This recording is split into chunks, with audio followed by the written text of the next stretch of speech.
There are some advantages, well, I don't think you need the microphone with mine, to being the older brother, because you get used to telling the younger one what to do and so forth and so on. So tonight he said he was going to start off. I said, I'm going to start off, and then you're going to have to finish up.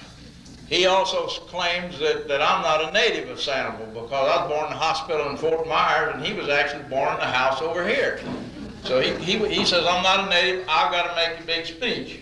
Well, to tell you the truth, he's the one that knows how to talk. He's got an infectious laugh and voice, and he really puts it across. I know that when we were growing up here, the island was entirely different than it is now. Many of you haven't got the family. There were no sidewalks, no paved streets, no drugstore to go hang out in as a kid, no movies, but there were lots of mosquitoes and sand spurs. No air conditioning, of course. And when 5 o'clock came, you were here. That's the way it was. And I know, and there's one of them in the audience here tonight, I know when I went away to school in Virginia, people wouldn't believe it when I told them that I lived in a place like that. They said, that's not possible. But you all can see that.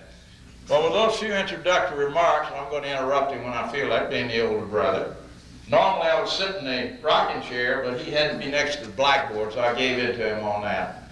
So without further ado, Sambo. You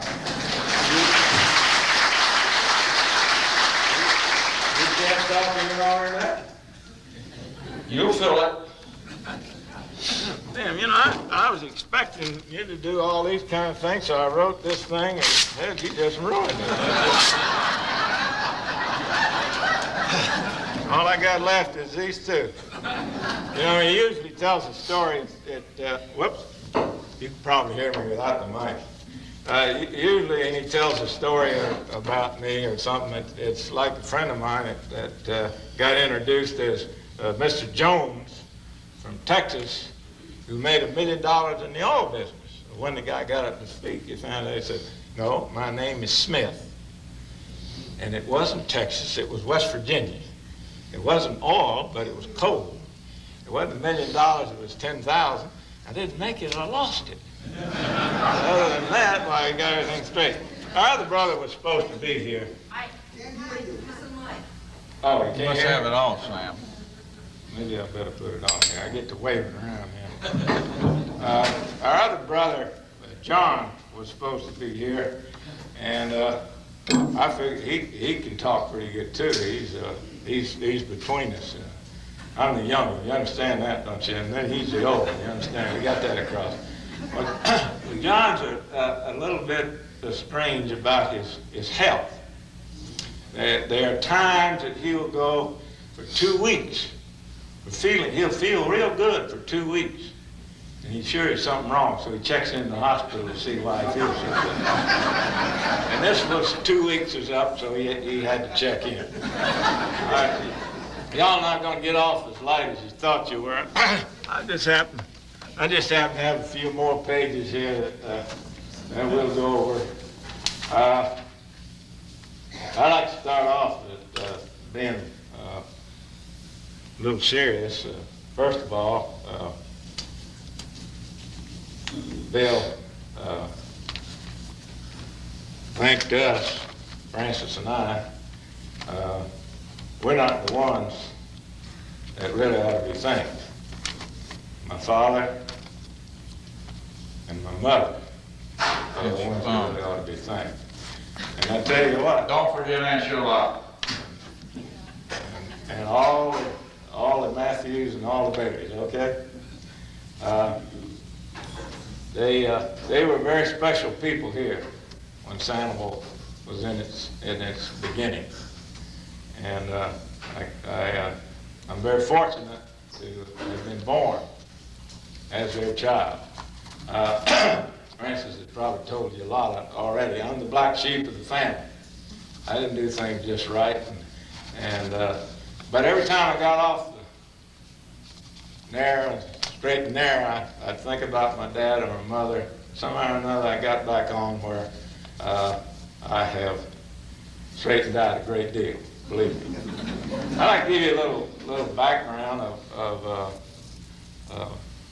well, I will say this, he didn't say anything bad about me. I will say something about him. He's very much like my father, and he should be thanked, but I'm just a kid brother, you know, like ex-jock that likes to talk.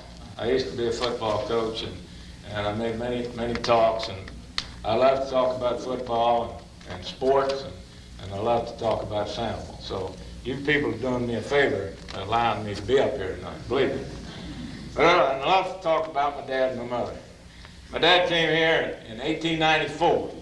My mother came here in 1895. Both of them came here to farm. Dad, as a farmer himself, and had never farmed before. And my mother's father came to farm, and he was a railroad man. And they picked Sanibel because the man at that time that owned what is now Captiva that was the only hotel at all on the island then, wasn't it? Yeah. Yeah. And his name was George Barnes, and he spread the word around. Come to Florida. If you come to Florida, come to Sanibel. So Daddy didn't come down. He sent two brothers down here, and they picked Sanibel because in those days, that was the waterway. The transportation, the furthest railroad came into Florida was to Punta Gorda. And the transportation was by boat, and the ships came inside of Sanibel, and this made it perfect. So we could farm, ship out of Sanibel. When he first started off, he started off with avocados. It didn't take long and mangoes. And that didn't work out too well. We had a freeze in '98, so he went into truck farming. Now, being from my father being from Virginia, we say tomatoes. We don't say tomatoes. So when I say tomatoes, I hope you know what I'm talking about. And Daddy was learned to be an excellent farmer and raised truck farming. Mostly the best crop was tomatoes. He planted citrus, and his best crop in there was grapefruit and limes. We won prizes with both our tomatoes and grapefruit. We won a prize in Florida State Fair with our grapefruit. And the people in New York got to know our tomatoes from Sanibel Island. And they would go in a store, and actually in New York City, and ask for Sanibel tomatoes. That's the salt water and all the trees that are growing on here now, have taken that out of the soil. How many of you know where the Gray Gables is? All right. How many of you know where the Bailey home is at the head of Donax? Well, the head of Donax is the house where my family lived. My father built that house. He built it in 1896. 1896. It cost him $500. And by the way, back in those days, when he came here, he came on a land grant. It was called a land grant. You would come, and if you stayed here for 3 years and showed that you were going to do something with the land, you could buy it. And it cost you somewhere between, I think the most, you could buy some of it for $5 an acre, $25 an acre. Man, wouldn't you like to have a piece now of Sanibel for $25? That'd be nice. We went along with that farming for many years, and he did very well. And things were growing real good until we had a hurricane in 1910, a bad hurricane. We had another in 1921. But it really didn't hurt. Well, it hurt, but you know, Daddy survived it and did very well went on. Then in 1926, we had a hurricane, and any of you just saw the picture of the original store, which was out at the end of Bailey Road on the dock, was blown down completely. And that's when we built the store that's pictured here on the very end in 1927. And we stayed there until 1966.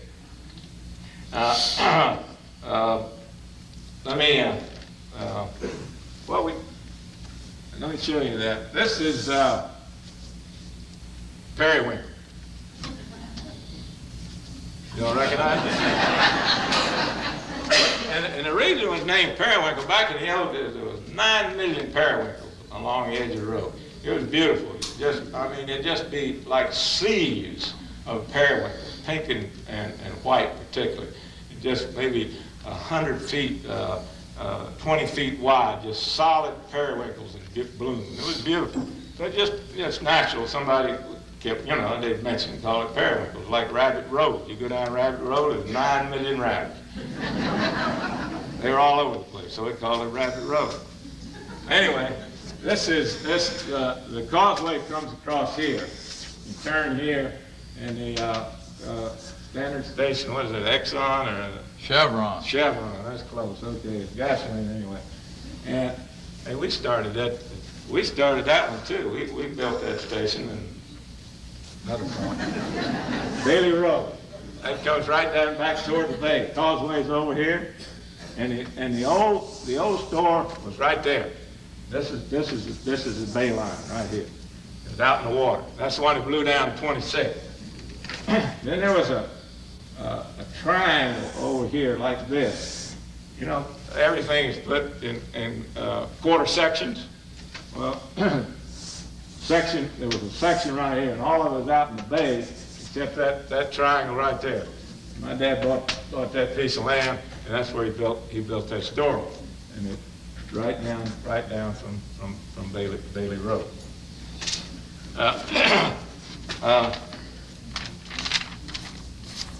It give you a brief history.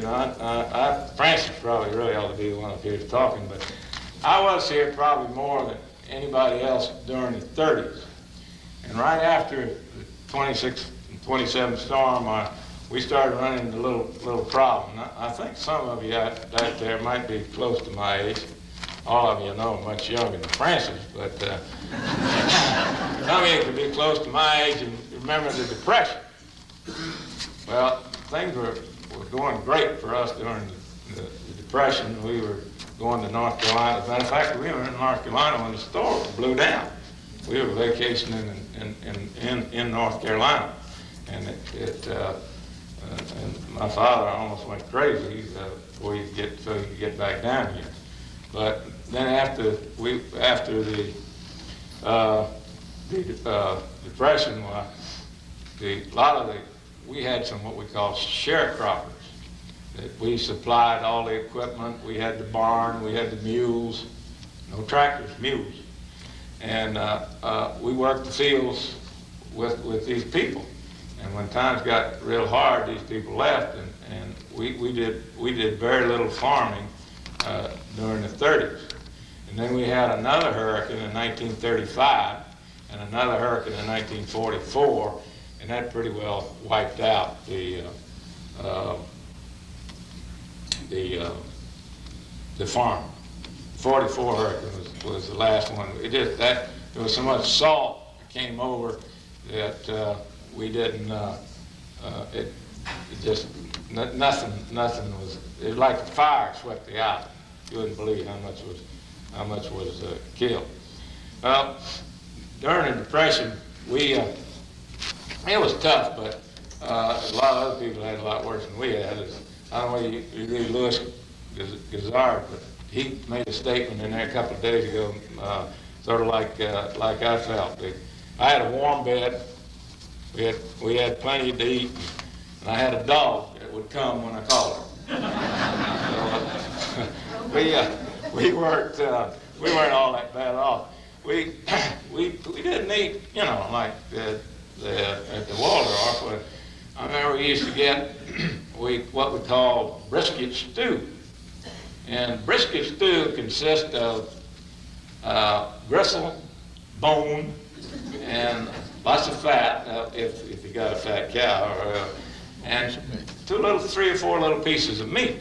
And we put the brisket stew on the table, and we'd draw straws to see who had the first shot to get a piece of meat out of it. And you'd pass it around, and everybody get that. But that was good gravy. Man, that's good gravy on taters and rice and grits and real good gravy. And we had all the vegetables. We had our own farm, we had our own citrus.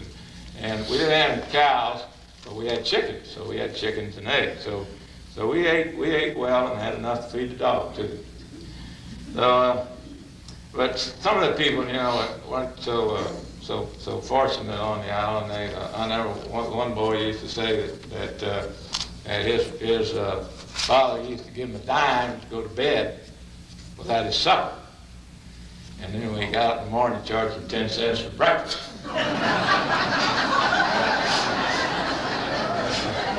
One kid said that I went around his house and talking about the sheet and the mattress, and he always said there's no problem. In the summertime, put the mattress on the floor, put the sheet on top. In the wintertime, put the sheet on the floor and put the mattress on the top. So, not all that bad.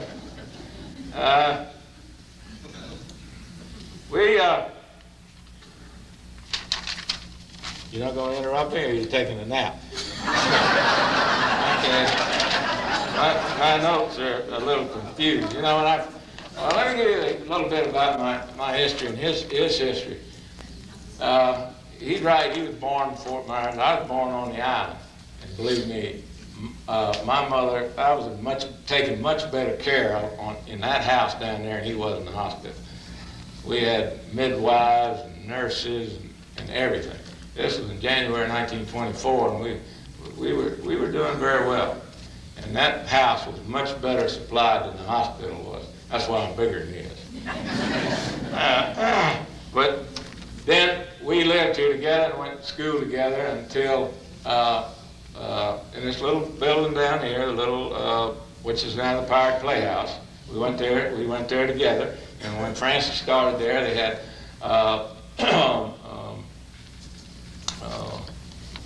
one room, one teacher, and 2 outhouses.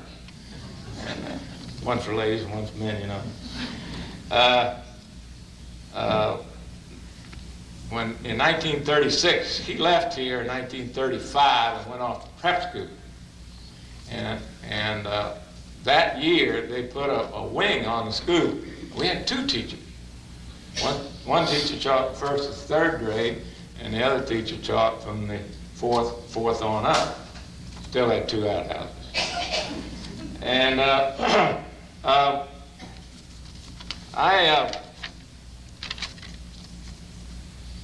things that I remember the most are related to fun and games. I majored in recess. And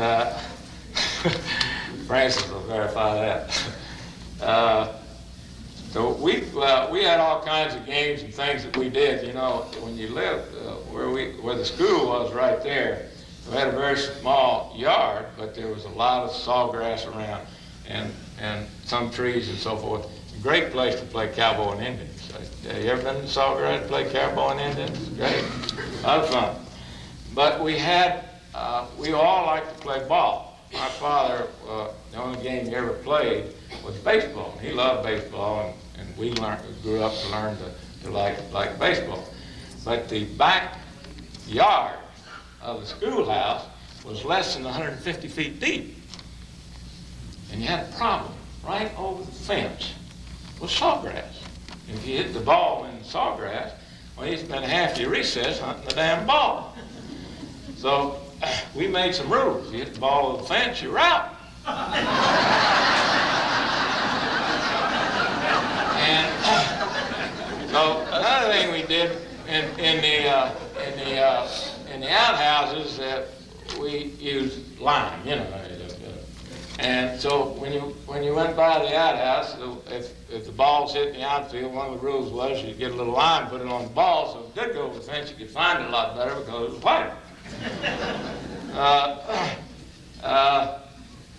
Eventually, we graduated a little bit from that, and finally got outside of the schoolyard to play ball. But when we got out there, we found out we had more room. You needed more players, so we were short. So we brought our dog to school, and the dog played right field. As a matter of fact, he got so good at right field, we moved him to center field. And the rule was, if you hit the ball out in the outfield and the dog caught it, which he did, why, you know, a grounder or whatever it was, he had a little trouble throwing it.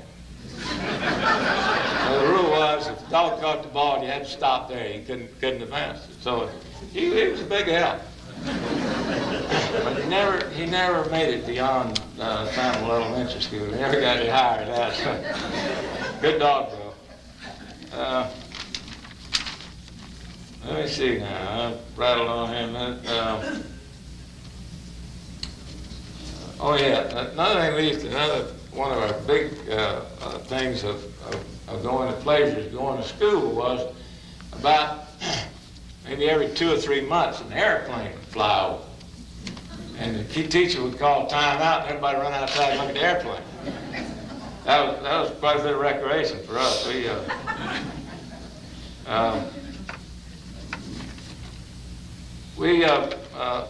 Now, let me go back to Francis and tell you when he was here and when I was here. And I went to high school in Fort Myers. And as I say, he went to prep school, and when he got out of prep school, well, he went off to college. But I went to high school in Fort Myers, and I used to come home every weekend, or at least I was supposed to. Anyway, what we did was we went down, and my older brother, not older than me, between us, he'd had a little heart problem, and he didn't go to school as much as I did, but we'd go down to the ferry landing Sunday night and hitchhike into town. And then we had to stay in town all week at a boarding house. And then we'd come back, and I was supposed to come back Friday night. Well, I thought I was an athlete, and I did. I played, well, as a matter of fact, I'll brag a little bit. I earned 12 letters in high school in Fort Myers. So, as you know, almost every Friday night you have a game. Football, baseball, basketball, track, or whatever it was, you know, you played Friday night. Well, my dad couldn't understand why, and we, you know, you'd go out of town. You'd go to Sarasota, Bradenton, wherever it was. Sometimes we even went up to Tampa to play somebody up there. He couldn't understand, with all the people in Fort Myers, why you had to go out of town to find somebody to play against in baseball. Never did get that across to him. But then I used to come back, in the wintertime, I'd come back, and when we weren't real busy, I'd come back on the mailboat. You'd go down, the mailboat left Fort Myers at 7:30, I think it was, 7:30 in the morning, got down here about 10 o'clock. And I'd get off the mailboat and help unload and work in the store the rest of the day. But in the wintertime, it was better that I'd get there early, and my dad wouldn't fuss at me if I'd get as much if I'd come over on the first ferry. And the ferry would leave over at Punta Rassa at 8 o'clock in the morning, get over at 8:30, see, so I'd be here an hour and a half earlier. So I used to get up in the morning and catch the milk truck. Now, after you've played football, and in those days, you know, I used to play 60 minutes of football. And you play 60 minutes of football in Sarasota, and you get back into town at 2 o'clock, and then you got to get up at 4 o'clock in the morning and catch the milk truck to get down to the Fairland to make sure that you got a ride down there. But I had a pretty good deal with the guy. If he had a good day, he'd give me a quarter, and he'd buy me a cup of coffee and a donut. I thought that was a pretty good deal. You get a deal like that nowadays. Anyway, we had a lot of fun in that. Well, let me get back to some of the things that we used to do on the island. There's a picture of me there with a turtle. We used to go out and get those turtles on the beaches. Was that cataract? What's the name of the turtle? That saved the turtles? Sure. Yeah. Well, we believed in saving them, but we thought, you know, we might have a little fun with them, so we'd catch them and ride them. We'd either ride them on the land or ride them in the water. And, you know, we made sure that when we slipped off backwards. So we used to claim one of those things about a 2 before and a half, but I don't know about that. But anyway. We didn't go to the beach, all you people come down here and go to the beach in wintertime, right? We didn't go to the beach in wintertime. Too cold. Well, we wouldn't think about going to the beach today. That's entirely too cold. So we didn't go to the beach. We went to the swamps and played baseball in the wintertime. We went to the beach in the summertime. Of course, the mosquitoes are bad. And you remember when they had this streaking? Well, we originated that.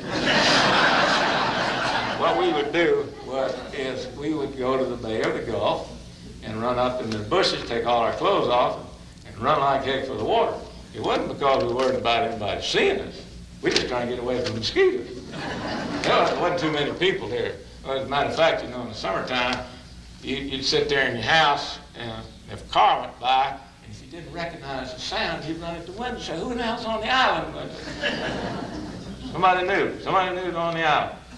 But we tried to play every sport there was, and we made our own basketball thing, and it was I'd been in high school almost a year before I found out that hoop had a net on it. Oh, and that a basketball isn't the same thing as a beach ball. It took me a long time to get used to shooting a basketball where I had a net, and a real ball. But we had a lot of fun, and we played. We were big on games. As I said, majoring in recess was. So when I got in college, that was my father used to say I played 4 sports and majored in tiddlywinks. But anyway, I managed to graduate from the University of Georgia. It took me 9 years, but and I played a little professional ball, and then I went into coaching, and I really didn't. Francis is the one that really took over and ran the store. He deserves a lot of credit for keeping the store going. My father tried to get me. I came back before Francis did, and worked in the store with my dad after football season. And I just wasn't cut out at that age to be a groceryman. And my father tried to convince me, but he didn't succeed.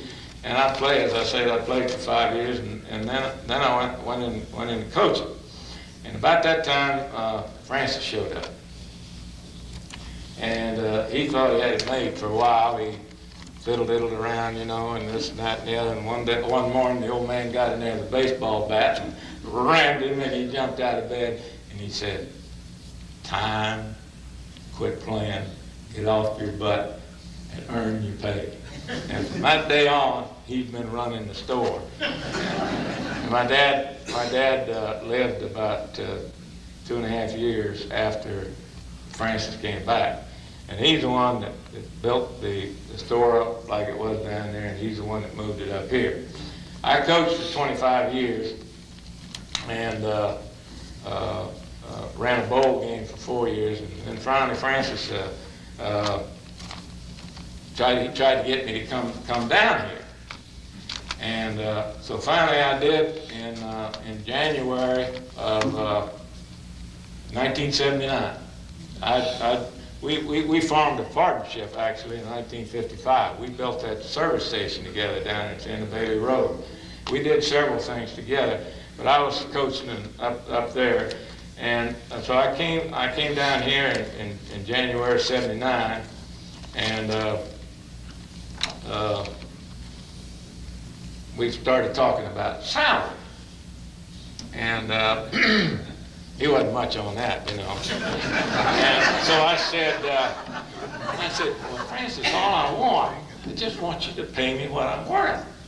And he said, "I'd love to, but it's against the wage and hour law." So needless to say, I started off at a very low salary. But I have to say this, the old boy's been real generous with me, and I'm very appreciative of him taking me in and making a grocery man out of me. He said, he still calls me a jock, but I can live with that as long as he keeps my salary up. Okay. There was a lot of other things that we did. One thing that I don't think Francis ever did this, there wasn't too many fishing guides on the island, but they all came to our dock, and a lot of them came from Punta Rassa or Fort Myers Beach, and they come over here and pick up the tourists and take them fishing all day. So when they came back at night, you know, they'd unload the people off there and the boat go, then they'd go back to Fort Myers Beach or Punta Rassa, and we'd go down there and get an old door or whatever we had and a rope, and when they would take off, well, we'd ask them, would they tow us down toward the lighthouse? And that's how we didn't ski. We called it, what do you call it? Aquaplaning, I guess you call it. And then we'd get halfway down the lighthouse, and they'd let the rope go, and we'd paddle in and tie the rope on the old door and drag it back up the store and wait for the next boat to come by. There's all kinds of things to do if you just found it. When I was in school, Francis was good. You know, he was a good student and everything. And I was pretty good in geography. That's the true story. In the 7th grade. I'm checking this. What? I'm checking this one. Yeah. In the 7th grade, I loved geography. And this is true. I never made a grade below an A on any test that I took in geography. And the highest grade... Shall I get those report cards out of the attic? And the highest grade I made in spelling was D. As a matter of fact, I had to take, you think I can't spell cat now, but... No, you can't spell A. I had to take a test to get it back over, but anyway. And I always seemed to manage to get into trouble. And the only problem was when I got a whomping in school, I always got another whomping when I got home. So that didn't go over too well. But I was tired of these whompings, so one day we were out just outside the playground, and there was a snake out there. We used to have, I haven't seen one on the island in a long time. It's called a coach whip. It really, it's not poisonous. It won't attack you. It won't even bite you. You know, well, it might bite you if you pick it up, but it had a black head, and the rest of its body is cream, and that's where it got its name from. It looks like a whip with a handle, and you know. It looked like coffee that hadn't been stirred, and you pour cream in it. Yeah. I mean, that was the way. So I got this idea. The school teacher had one drawer, the upper left-hand drawer, and she had this hose in there. And the favorite spot for that hose to be was on my bottom. And I didn't like that too well, and I thought, well, so I killed this coach whip, and when she wasn't looking, I slipped that snake in the drawer. This was at quoted up, you know, and this was at recess time. Recess was, I think it was 10:30 in the morning. And then the day went on, and nobody misbehaved, and so finally I had to do something. I got a rubber band and shot it at her.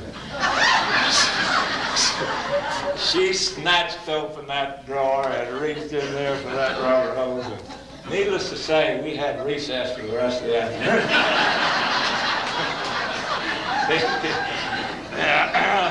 And I got 2 whompings for that. Are we talking about the kids today? Well, it was worth it. I want to get serious a minute, and then I'll talk about some characters. Y'all getting tired of hearing all this? We had some fine people on this island. And there was an article in one of our papers not so very long ago about Dr. Louise Perry. And they made her they say she's the queen of the shells or whatever. Whatever you name that woman, she was it. She was not only, and all the articles about how great she was with shells. She studied the shells, and Dr. Abbott knew her. She was 75 years old before he ever knew her, but he just knew her a short time and learned to admire her greatly. She was the one that had the aquariums and all the live shells at the shell fair. And she tried to keep people from picking up the live shells and how important it was, even back in those days when there were just a few people here, how important it was to preserve these shells. She had a little laboratory there. She loved to go in there with her old-fashioned microscope, and it was amazing what she did. But that isn't the thing that impressed me. This woman was a great humanitarian. As a matter of fact, she may have saved my life. When I was a kid, and I was the only one, when I was a kid, I had a mastoid. And back in those days, people didn't know too much. And she was an eye specialist, but anybody that's an eye specialist in those days was eye, ear, nose, and throat. She was very aware of ears and your head. And she'd take one of these things and look in my ear, and the only one that she ever did, she'd look in there, and she could see all the way through the other side. There wasn't much in between. So anyway, I had a mastoid, and my parents didn't know what to do. There wasn't anybody in Lee County. And back in those days, they were experimenting. And this is a true story. They were experimenting on mastoids. And she went to a great deal of trouble to get me into Charlotte, North Carolina, with a man, a doctor, and I wasn't really a guinea pig, but for very little cost, because he was going to do a little bit different operation. And back in those days, when somebody had a mastoid operation, you had a great big hole in the back of your head, and your ear drained and all that. And you look at mine, I don't have a sign. And she took care of me for a long time, and then took me up to Charlotte. This is the kind of person she was. And anybody that had a problem on the island, we didn't have a doctor over here. And she was just one wonderful lady. And any tribute that the museum gives that lady is well deserved. I can add a few more words about Mrs. Perry. And he referred to her as Dr. Perry, and I don't know why, because I never heard anybody call her doctor until many years later. Although she was Sanibel's doctor, Sanibel and Captiva. She cared for people here in the wintertime, and I don't think she ever charged anybody a nickel or accepted a nickel if anybody wanted to give it to her.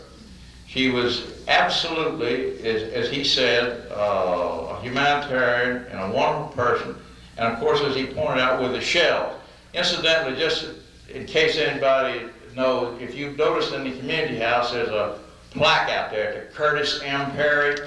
They are no relation whatsoever, and he was one of the people that helped start the community association, the community house, and he was of a different ilk. He painted sunsets and that type of thing, but they were no relation to each other. So if you happen to see that plaque back there, you don't misunderstand. Yeah, I was gonna mention. I'm glad you did. You know more about that than I did. But there was a lot of people on the island we had some wonderful people that came here. Ann Lindbergh was here. Gene Saracen, the great golfer, was here. Teddy Roosevelt, he came to Captiva more than Sanibel. He came to Captiva, and there were several other people, great writers that came here and lived at Island Inn. And this man, Curtis Perry, was quite a painter. And he, as Francis said, was the main reason this building was built. Now we had some real characters on that island. And we'll start off with a man who had a lot of money was Mr. Chadwick. And everybody knows the name of Chadwick on Captiva. And during the Depression, he was an exceptional man as far as we're concerned. He had all kinds of money, rode around in a new car, and he lived like a king. And we all sort of, well, we didn't envy him. I was a heck of a lot happier than he was. And we had a man here named Henry Rhodes that worked for us. Henry was, and a lot of the kids that went to school, their fathers worked for Chadwick. Wolford Community, y'all know where Wolford is? Yeah, well, that was a farming community. It's being developed now. Norman's developing that now as a, what does he call it? Anyway, it's going to be a big housing project, big golf course and all that. But that was a farming community, and Chadwick had a lot of limes up there. And he farmed that, and he was in a wheelchair, and he had a little well, we thought it, when we were kids, we thought it was a huge house. It wasn't all that big, and it had a balcony across the second floor. He had some kind of an elevator he got up there, I don't know where it was, but he'd wheel out every morning. He'd wheel out there at 7 o'clock, and you had to be there. You ought to hear old Henry describing, you know, how he was getting to go out there and listen to old man Chadwick roll up and down that thing and bless all those people out every morning. But after Henry had been working for Mr. Chadwick for quite a while, and he'd gotten up to where he was making $1.50 a day. But he had quite a family. Sometimes he went 10 or 12 months without having a kid, but it was usually 9. And so he was a little down, so he went in and had a serious talk with Mr. Chadwick.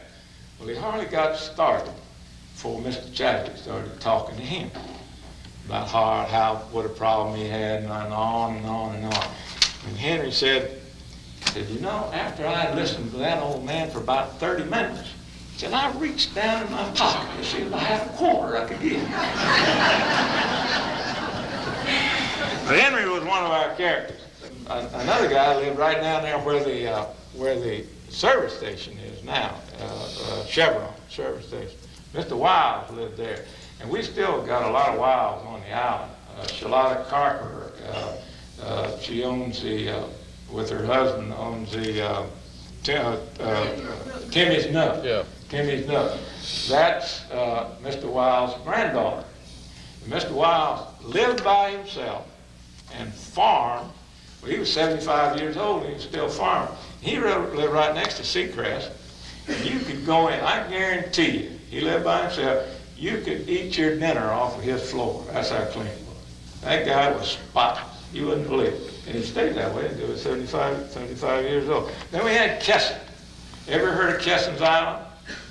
You know where the end of the Ding Darling sanctuary goes? Well, out in there, you couldn't get to it in those days. We called it Kesson's Island. It may not have been an island. But the only way you could get to it was by boat. And you came off of Wolford Road and turned and went down to the bayou. And he had a skiff there, and he used to row across, and he had a house there. And he was a shell collector. He made his living collecting shells. And after he'd been there a while, he decided to have a nature trail. He started his nature trail, and he found an Indian mound. Well, the Indian mound, when he started, was about this high, about that big around. And when Kesson got through with it, it was about half as big as this room. He'd refurbish it every summer, see. When the tourists came down, he'd get some dog bones and trinkets out of the Kesson and he'd charge you 50 cents to dig in the Indian mound. And he had a trail going out through the swamp, and that trail is still there today. Isn't it, Gary? Doesn't the city claim that trail now? Anyway, Kesson would fix it all up, and he had hollow logs and all kinds of things in there, and he claimed that the Indians made that trail. Anyway, old Kesson had some problems. Another thing, he had a pension. I don't know how in the heck he ever got a pension. He was in the service like 3 years, and he spent 1,830 days in the brig. But anyway, he came out and got this pension, but he claimed he had some kind of sickness that he had to take salt tablets. Well, Kesson would take, I don't know, he ate those things like popcorn. And he'd perspire a little bit. And he wore khaki pants, and they would look white. He had so much salt. But it was a good thing, because one time a rattlesnake struck him, and it hit those salt pants, and it broke the fangs off right in the pants. So, you know. Then we had a guy here named Joe Cyphers. And Joe was a really a nice guy. He had a little strange habits.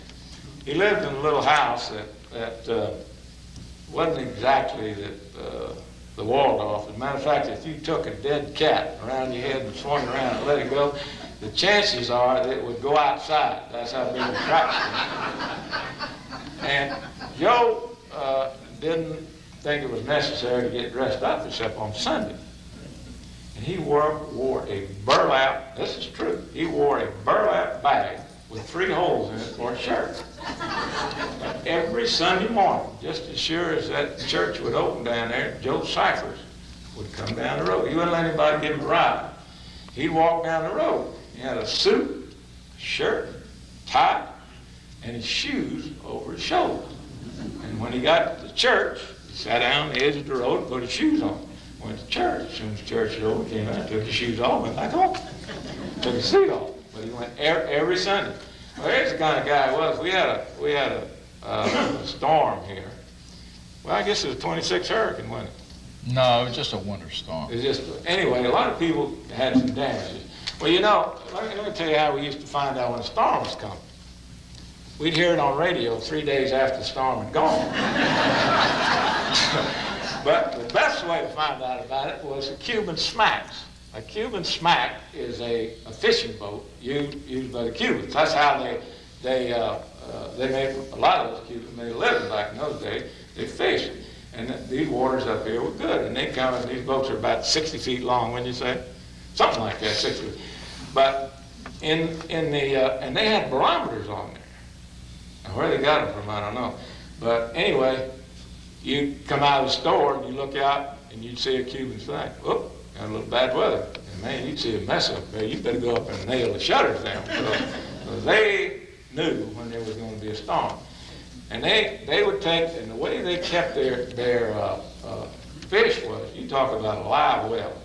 These Cuban smacks in the bottom, the whole bottom of their boat was full of holes. But they had it was a deck that was covered just like a live well. The whole bottom of that boat was a live well. And you go in there and there's hundreds of fish swimming around in the bottom of the boat. And they'd take them all the way back to Cuba that way. And it was amazing. But that was our barometer. We had several other characters here. We had a guy here who used to deliver the mail for us named Webb Shanahan. And that he owned what was the name? We just the picture. We got a picture of it down there. Morning Glory or Sunset or something. I don't know. Anyway, he had a Something Lodge. Yeah, he had a great Palm Lodge. Palm Lodge. He had a great big home down there. And he married Clarence Rutland's sister. And matter of fact, they had a little mix-up in the family, and one of those Shanahan said that he checked his family tree, he found out he was his own grandson. Anyway, Webb was quite a character. He delivered the mail for us, and they had this big home down there. It was so big when they had 2 daughters, and the daughters grew up and left, they made sort of like a hotel out of it. And we used to have, the hotels weren't open when the tarpon season would come in May and June, and a lot of people would come in and stay at his house, and it was like a hotel. But Webb envisioned himself as Valentino, or what was that guy's name? Rudy Valentino. Anyway, he thought he was a ladies' man, and he had a wife, a very nice wife and all that, but he still he's one of these guys that died doing what comes naturally. He had While you're talking about their house, when it burned down in the middle 30s or late 30s, and Edna St. Vincent Millay was staying here at the time, the poet, and she lost a lot of her valuable manuscripts in that fire. Yeah, it really was. It was terrible. And he had he had just bought a brand new refrigerator, and they tried to get it out of the house. He took it out the wrong door, and the refrigerator jammed the door, and he couldn't see that brand new refrigerator going. He struggled with that house, and the house burned down. Anyway, we had a postmaster here. That little tiny house over there now is a post office. But our postmaster was a perfect old-timey postmaster. He'd go in there and he'd have that little visor on, and he wore a vest, long sleeves with a rubber band held the sleeve up, and he was a perfect old-timey postmaster. Esperanza Woodring. Any of y'all know her? She's a real old timer. And her husband, name was Sam Woodring. And Sam was a fishing guide. Now, I had a lot of people tell me, including my father, if you want to get fish, you go see Sam Woodring. But he also, it was during Prohibition time. Fishing was his second occupation. What? Fishing was his second occupation. Well, you know, what did I say? Prohibition was on, and you know, thought he might as well benefit by a little bit, and he made a little moonshine once in a while, you know. It helped pay for the boat, let's put it that way. But they were nice people, and Esperanza is a charm. She really is. I'm a cast netter. I'm not much of a line fisherman, but I love to throw a cast net. First cast net I ever had, Esperanza made. I learned how to throw a cast net when I was 14 years old, and there was an article in the paper about fishing. I used how good it used to be here. I used to say that. Usually you catch, with a cast net, you catch a mullet.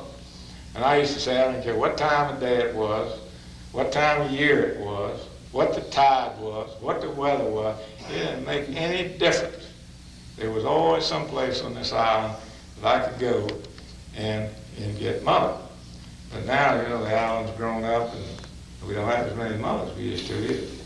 But I still love to throw a cast net. We used to also use to cast net at night. I had a cousin named Matt Clapp, and he and I used to go fishing at night.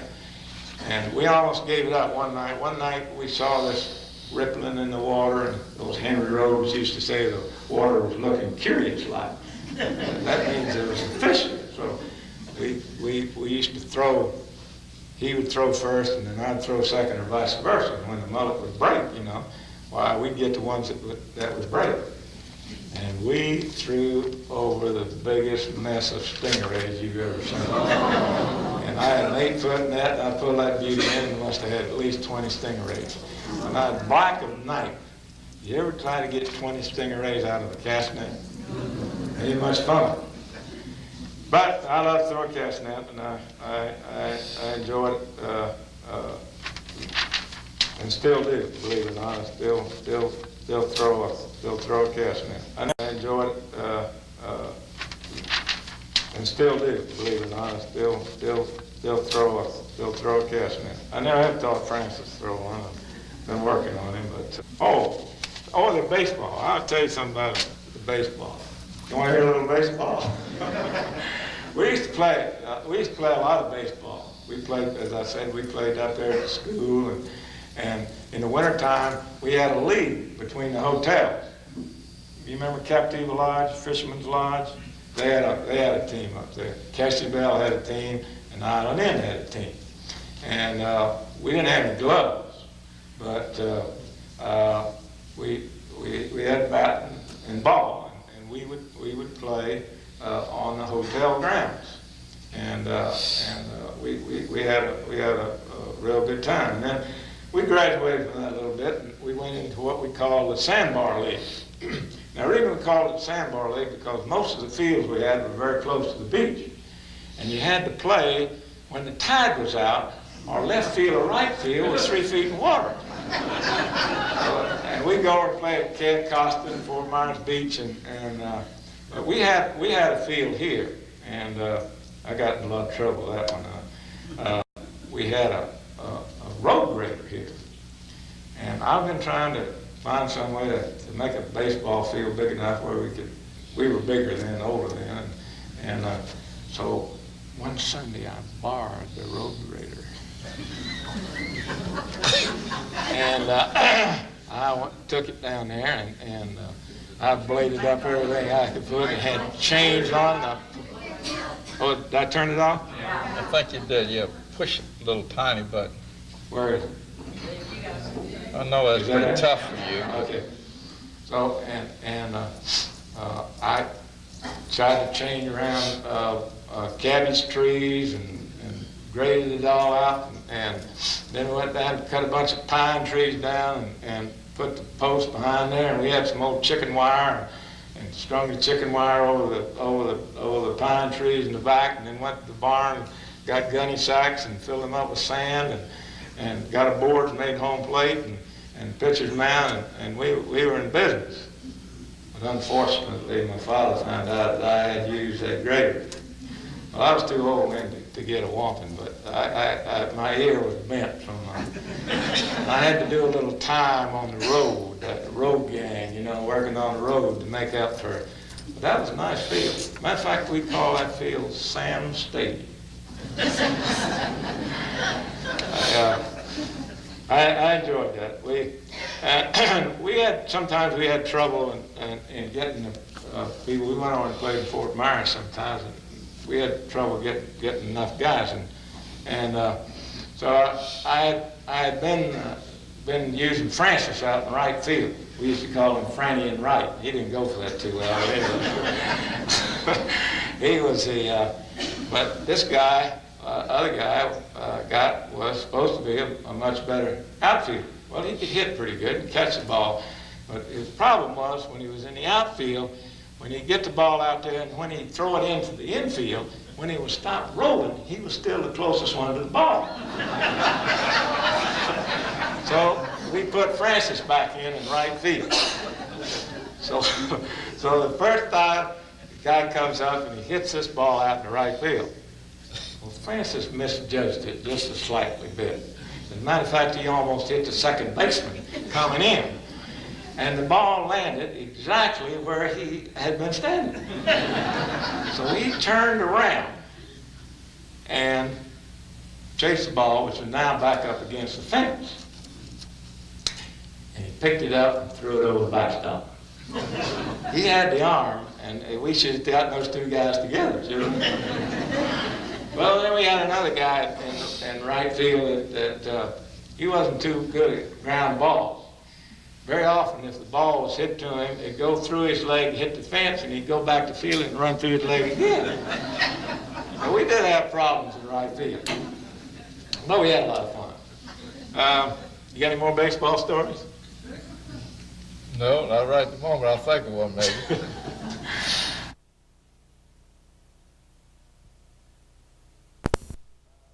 I say we haven't said very much, has it? Is there some part of the old days that we haven't? Well, any questions? I think it's anybody ask any specific questions about anything? Yes, sir. How big was the high school you went to? High school? Yeah. I was trying to think. We had. It was the high school for the entire Lee County. Yeah, there was only about 500 in it. I think it was 150 in my graduating class, something like that. Yes, sir. How much was the fee to go across on the ferry? What cost? When we first started, when it was down at there, because we didn't charge them for building it on our land, we just let them land there. We used to ride for free, so I don't know what it started off with. But after it moved down, for a while they gave us a pass, and then it got up where it was $1. $1 for the car, 50 cents for every passenger, including the driver each way. So it actually turned out for a car and driver to be exactly what the toll on the bridge is now, $3 for a round trip. I think it started off with $1 for the car and driver together, and charged 50 cents a passenger. But it was, as you said, as you get around, it was. But when we first, in the summertime, the ferry would come over at 8 o'clock in the morning and go back. And then it didn't come back again until 4:30.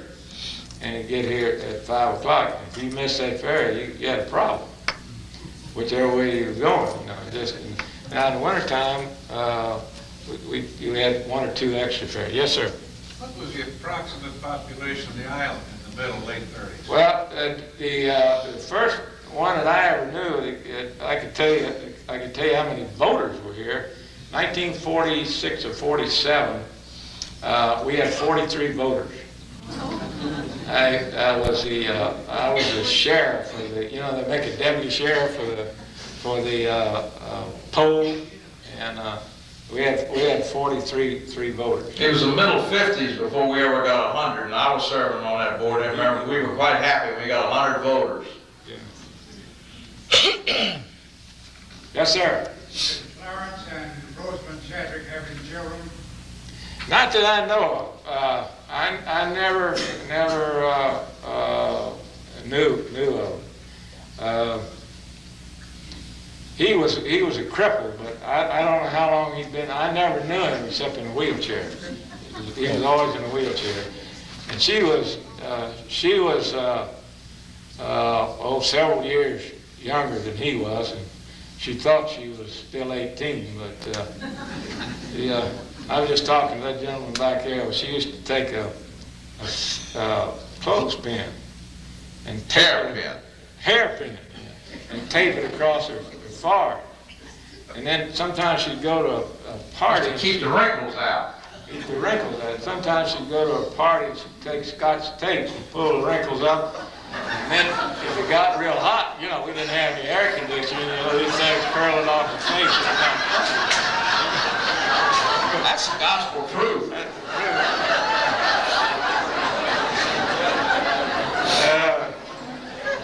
I leave any characters out. We had, Your uncle. oh yeah, one of my favorite stories. My uncle had an allergy. He was allergic to work. My father, he may have worked when he was younger, but I never saw him do anything. A day for him was he'd get up at about 10 o'clock in the morning and have his soft-boiled egg, which had to be just right. And he cooked it himself and chipped that beauty off. Anyway, and then he'd come down to the store. And he'd stay in there about 30 minutes. Then he'd go out and take a nude sun bath. He was a fanatic on this, whatever, you know, sun rays would cure anything.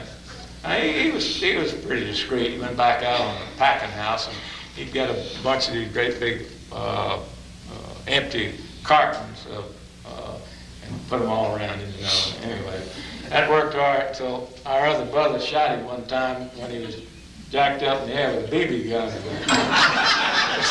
was a little leery after that. Anyway, one of my...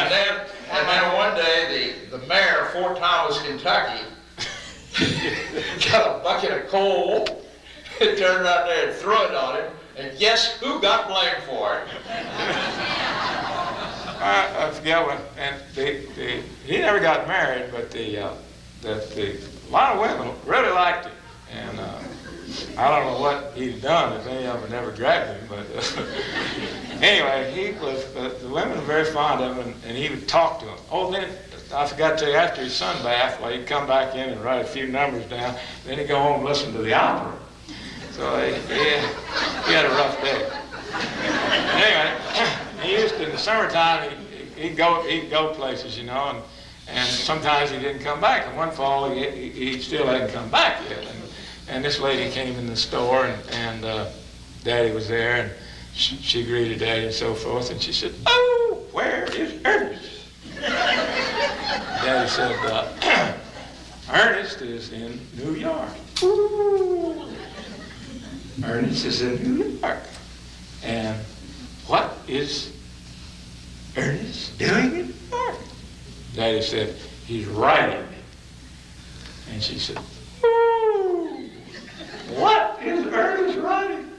Dad said, "He writes me every week for $20."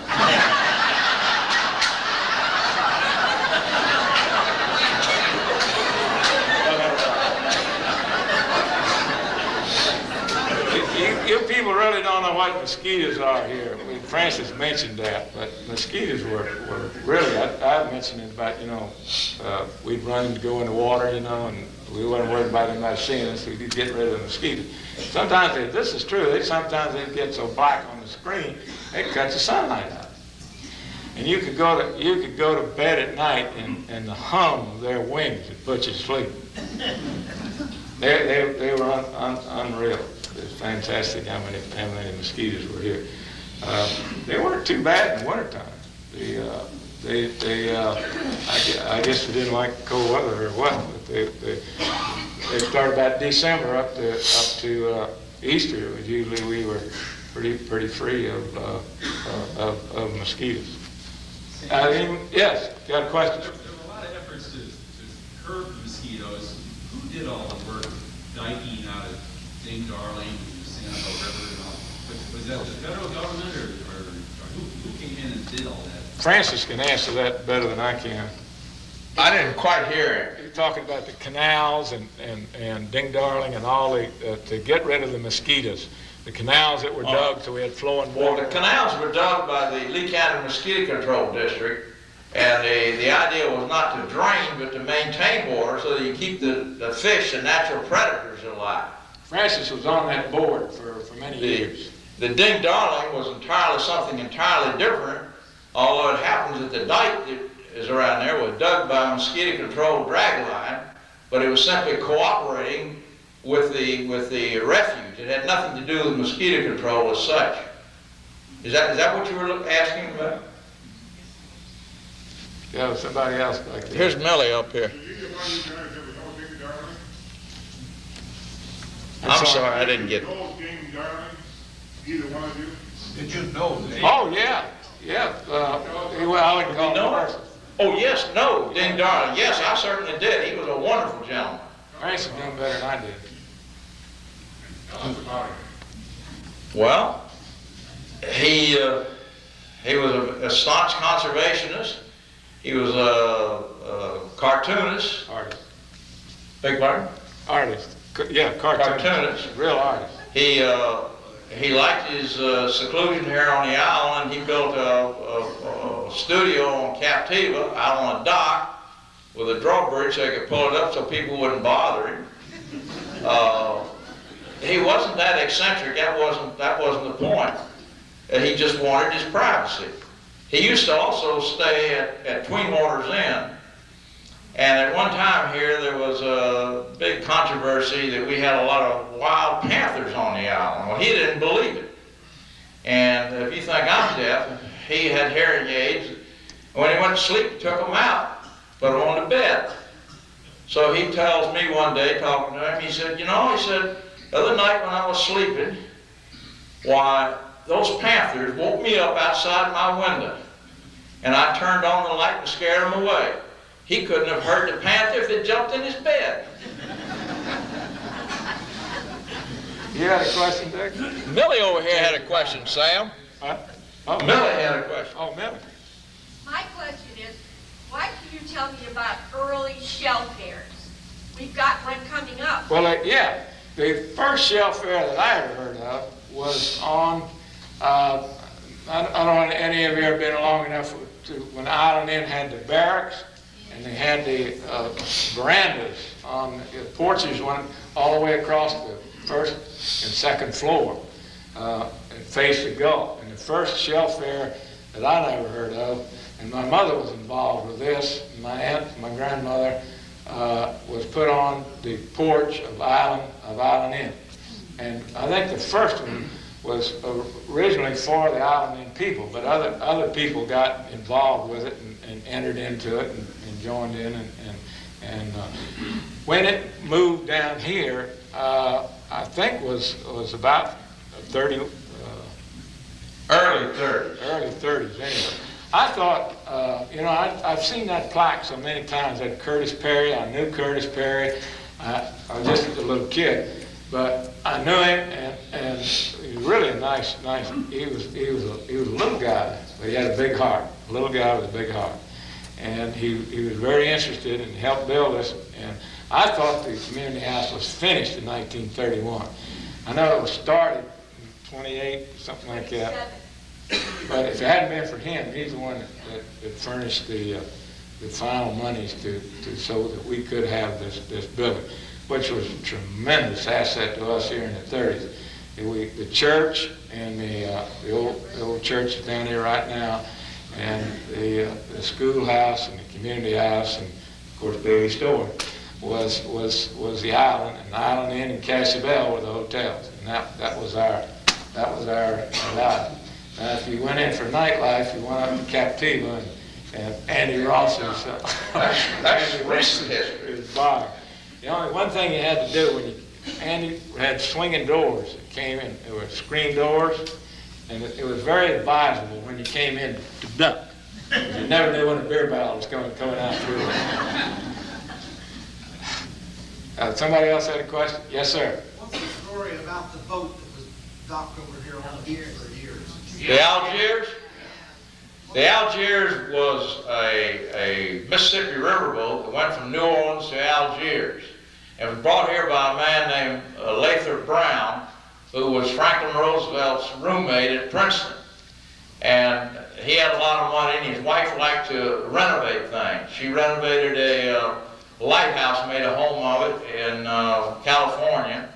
And I think I'm right in this, that they had a lot to do with donating a tremendous lot of the redwood forests that are preserved and are in, I don't know whether it's the Fish and Wildlife or National Parks or whatnot, but he did that. Well, anyway, they built this, took the ferry there, kept it for a year in Fort Myers and refurbished it, and brought it over here, dug a channel, floated it in, filled the channel up, and had a house. And very shortly after they were there, Mr. Brown died, and if she came back once, I don't think never came back again.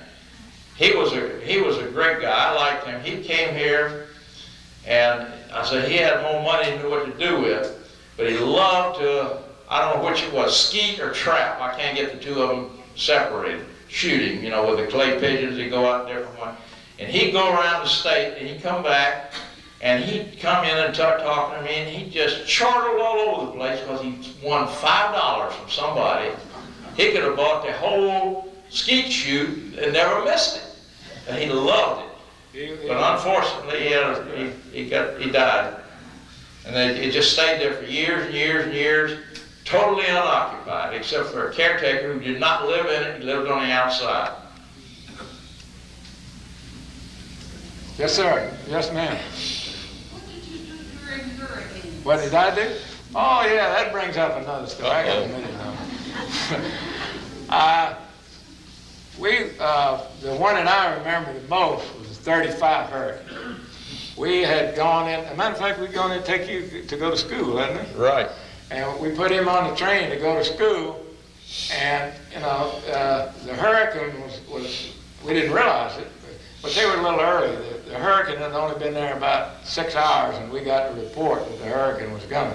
They had a day and a half ahead. Anyway, we got caught in Fort Myers. Well, I didn't tell you about this too. The mail boat came down in the early days. It was the Kinsey brothers. They had two steamboats. They were double deckers, and one was called the Gladys, and one was called the Dixie. The Dixie was the biggest. But in our lifetime, the Gladys ran almost entirely. The Dixie didn't run very often. The Dixie was big enough that you could put a car in front of it. The Gladys wasn't that big, but they would bring freight and passengers and everything down. But anyway, we got caught, and the storm looked like it was subsiding. And my dad Fort Myers was just completely flooded. And so he got me, and we got out in the street, and the water was up to my neck almost coming down. And I'll never forget, we were walking along the street, and all of a sudden, he always wore a hat, and all of a sudden saw his hat floating out there where Daddy was. Well, he'd fallen into a drain hole. And he finally came up, and got the hat, and went on down. And Kinsey was down there with his boat, and he was a red-faced German, big, heavy-set, red-faced German. And he said, "No way am I going to go down to Santa." He said, "Daddy, the storm's over. Look, the wind's hardly blowing at all." And so finally he talked him into it. So we got down, and then as we came out of the mouth of the Caloosahatchee River, I think, I don't know whether you've seen these pictures of the storm, you know, and they have a curl off the end that follows it. You know, you've seen those things on television. They don't, of course, we didn't have too much television back in those days, but anyway, I think that's what it was. And we got out in that bay, the storm hit full force, at least I thought it was. I was just 11 years old, and I thought it was. And I never heard so many cuss words in my life, and some in German and some in American, you know. And he tried to turn the boat around. Well, every time he would, the wind would just, and we would go well, and man, I was hanging on to everything I could. I had 4 life preservers on, and you know, and he decided that the only way he could save his boat was to go into the storm. So he went out into the storm and headed right for the island. But when he got out in the middle of the bay and got over near halfway between the lighthouse and where the causeway is now, it was a lot calmer. And he was still cussing, believe me. But anyway, Daddy said, well, you can't turn around and go back, and it's only a quarter of a mile to my dock. Just let me off over there. We went over the dock, and the boards are flying up on the dock, and I don't know how Daddy got me off of there. And between the cussing and Kinsey, anyway, we got off and went up on the land. And the only dry spot on land was right where the store was. It was dry there. But we walked up Bailey Road, and the water was up to my armpits on Bailey Road. And you could look and see the Gulf and the bay at the same time. What I was going to tell you all a while ago, I forgot to tell you, was I asked you if you ever knew where Grey Gables was.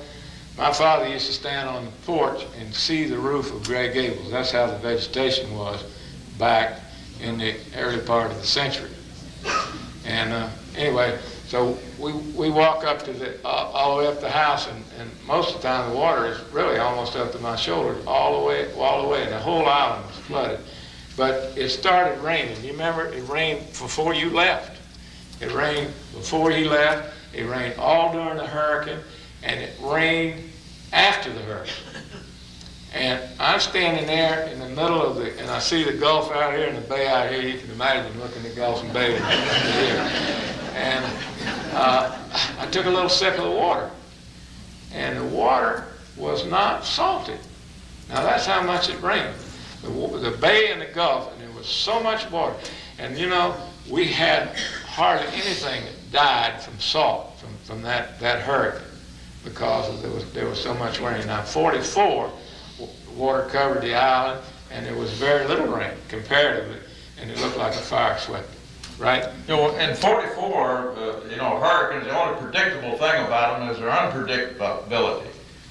And 44 was a dry hurricane. It was one of the dry seasons we had. It didn't rain before, it didn't rain during, it didn't rain after. And we had upwards to 2 to 3 feet of salt water over the island, and the land just sucked it up. I was in the Army at the time, but I got a month's leave to come home and help, and so I was here within 10 days to 2 weeks after the hurricane.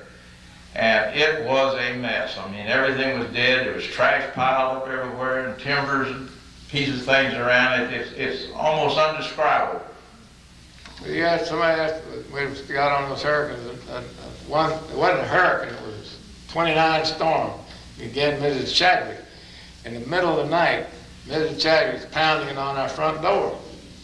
And so Daddy went to the door, and I got out of bed and then followed him out there and looking around his leg, and she's screaming that the island's going to be swamped, and what are you going to do? What are you going to do?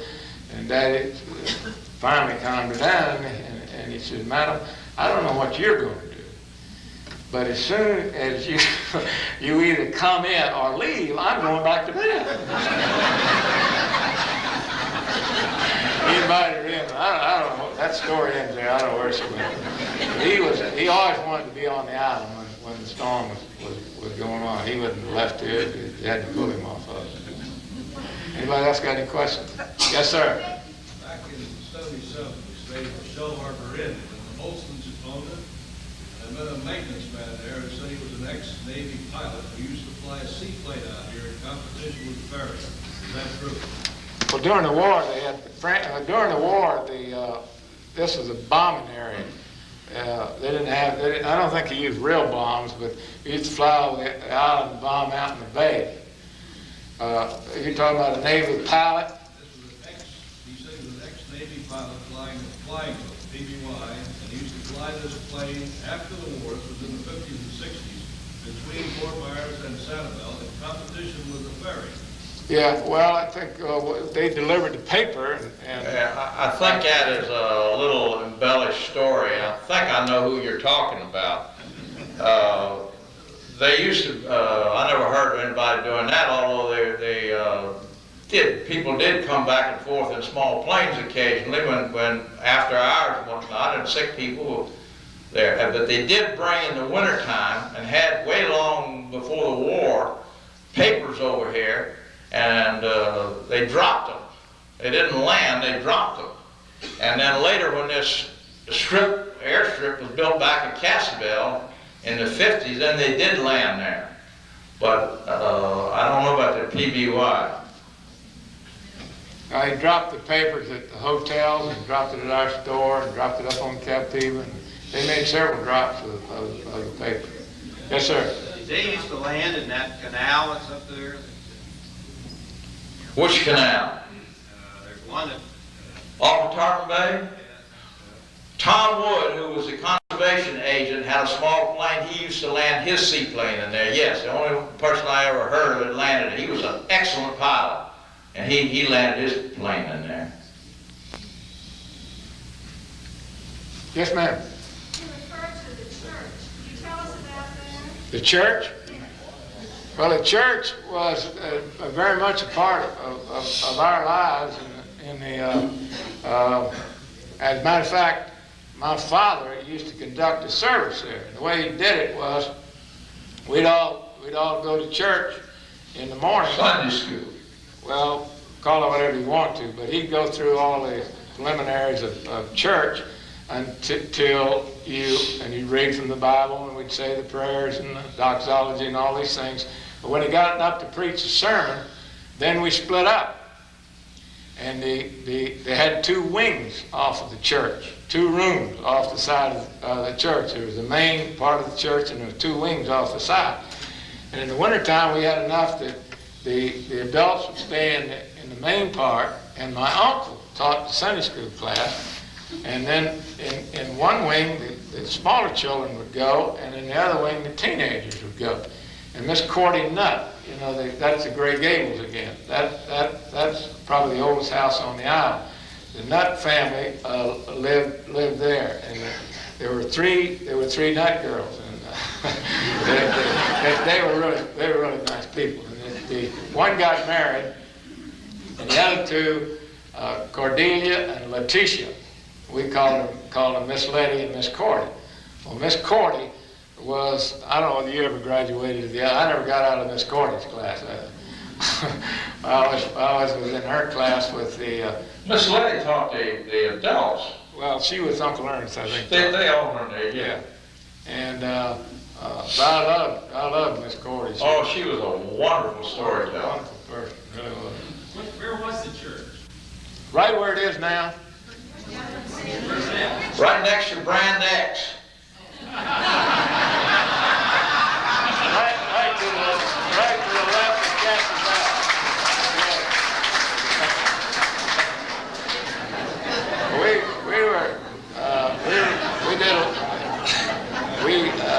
We used to have our Christmas plays in there. Santa Claus came out for Christmas. It was a big thing for us. The church was very much a part of our community. We had a very small number of people who went there, but still it was a very important part of our... Yes, sir. We had no minister here, and this was in the early 50s. We had no minister here. We had no services, and really the thing had died down. And Priscilla Murphy came to me, and she said, we should do something. Now, Priscilla Murphy was a Roman Catholic. I was a Jack's Lake Episcopalian. We had some other... We said, let's get together and do something. So with her urging, she got together and she humbled me into reading the Christmas story out of the Bible. And we got some of the winter guests here that were good singers to lead us in singing. And I don't know, we had maybe a few other words. That's what Evan is talking about. And that went on for years until finally, I think Father Madden came here with the Episcopal Church and he sort of took over. But is that what you're talking about, Evan? And also your Christmas party here at the community for every child that came on the last ferry. You recall? Well, that's true too. Yes, there was a Christmas present for every child that was on the island that showed up. And for many, many years, we were able to say Betty Smith or Johnny Jones. And then after a while, they got so big that what we had to do was just say a 3-year-old girl or something like that. Because we couldn't get around enough to find out 100 names like we did when we originally started. That's very true. There was a gift here for everybody up to about 14 or 15 years old. But in the late 20s and 30s and part of the 40s, we you know, there were just a few people here. But it was the same, that's the same. About the same. See, I left here in 1950, 49. And he can tell you more about that than I can. But before that, we always had a service of some kind on Christmas Eve, every Christmas Eve. Yes, ma'am. How did World War II affect this island? Well, Vincent said he was in the army, but yeah.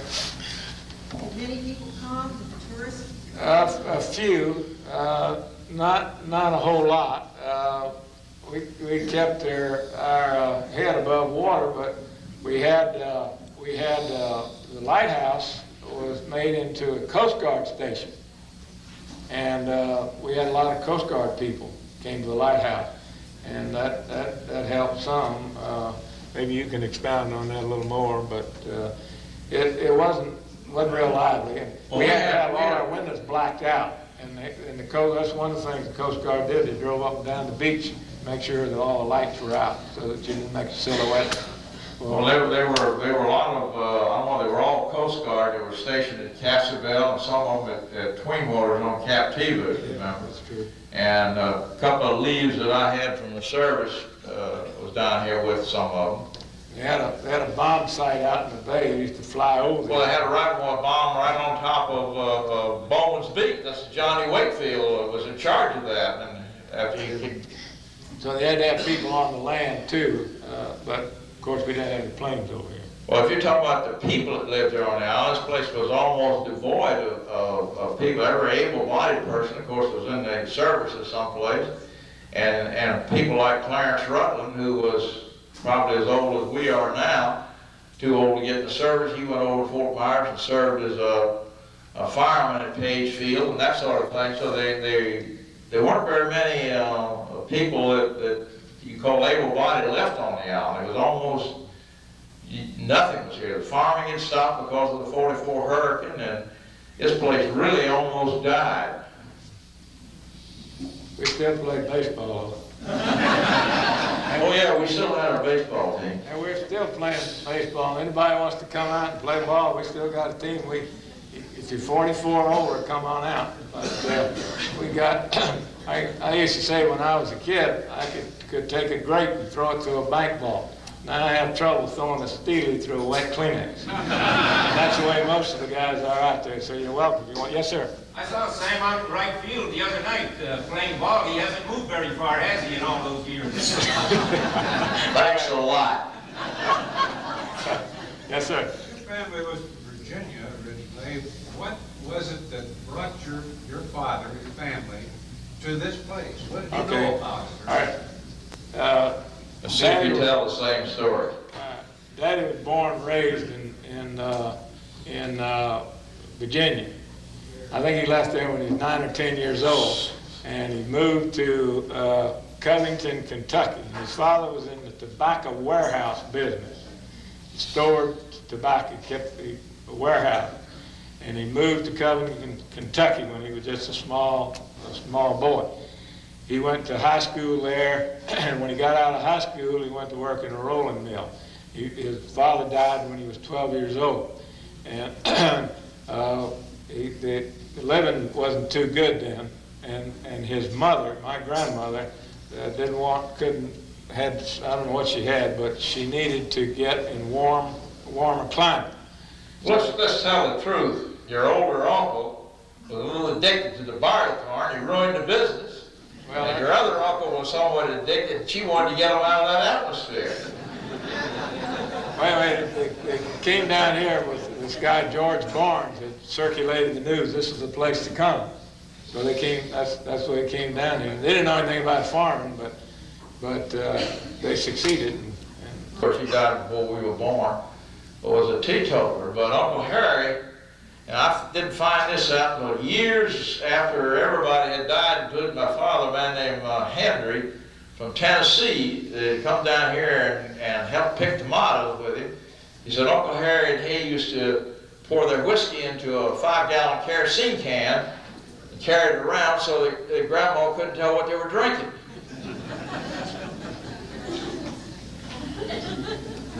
Yes, sir. Was your father one of the first merchants? If it was, when did he start having competition?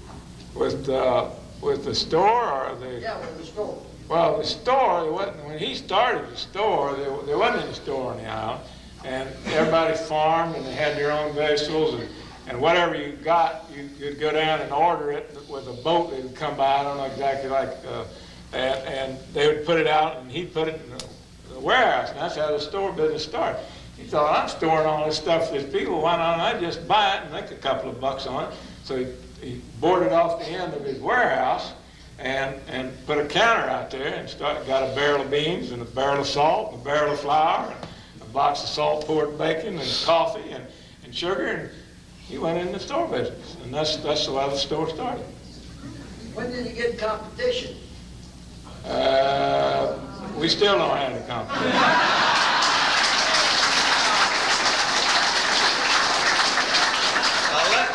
Let me say something in favor of our competitor down the street. I like him and I play golf with him, but we are competitors. The only big store that's ever been on the island besides us is Jerry's. There's been a lot of little stores, but nobody ever tried.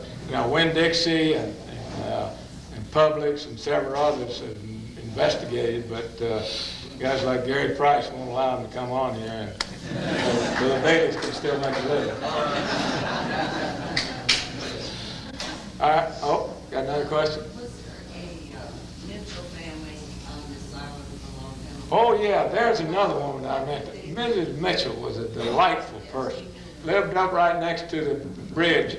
Just before you cross the bridge going on to Captiva, there's a big white house there, 2-story house. Mrs. Mitchell lived there for years. And she had a son named Dean Mitchell that he built sand castles, built a motel up there and one down here on Gulf Drive. And he lived in Miami, and then he finally moved here. Didn't he move here? And didn't he die here? He just died a year and a half ago. He just died very shortly ago. Mrs. Mitchell was a delightful person.